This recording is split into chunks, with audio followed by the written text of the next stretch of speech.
Why talk about movable marriages?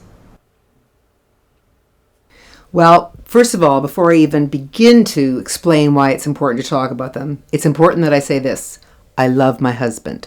When I've given this lecture all over the place, I keep telling people, I love my husband, I love my husband. And I'll put little notes like, yeah, I mentioned him once, I mentioned him twice.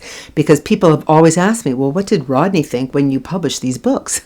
And I said, well, he kind of went through and realized, yeah, okay, I might have been traveling here, I might have been this, and you might have had a point.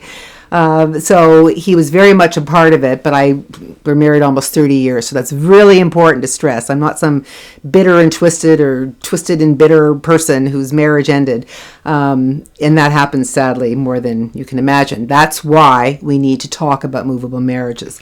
For one thing, it's important that people know, couples know, that everybody goes through challenges in relocating their relationship. It's just there. I mean, everybody has it.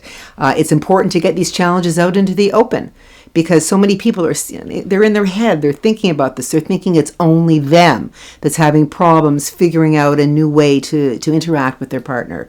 It's important to seek counseling, which unfortunately many people don't do when they're in overseas communities because of the nature of the small community and, oh, no, my marriage is just fine. And and you actually find out that no, it's not fine. It's very, very important that people understand that there are challenges and that everybody goes through them and everybody at some point figures out a way that they're going to handle them. I've spoken to human resource groups, people who look after families or supposedly look after families who are moving globally, and they've looked at me like I'm crazy. They say, why are we talking about marriage, Robin?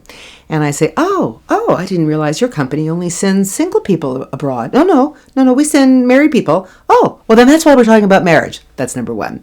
Secondly, I try to say to them, okay, imagine you have a job, your wife has a job.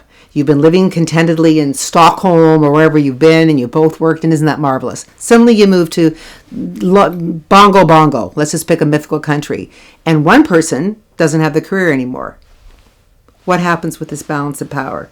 Somebody has all the power. Somebody even has the power, not just of writing checks. If this was just about money, how simple it would be. Someone has all the power, even in telling.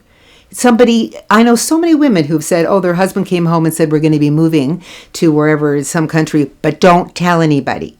People do this to their kids too, which makes me nuts. I said, you must tell your child. They can tell one person.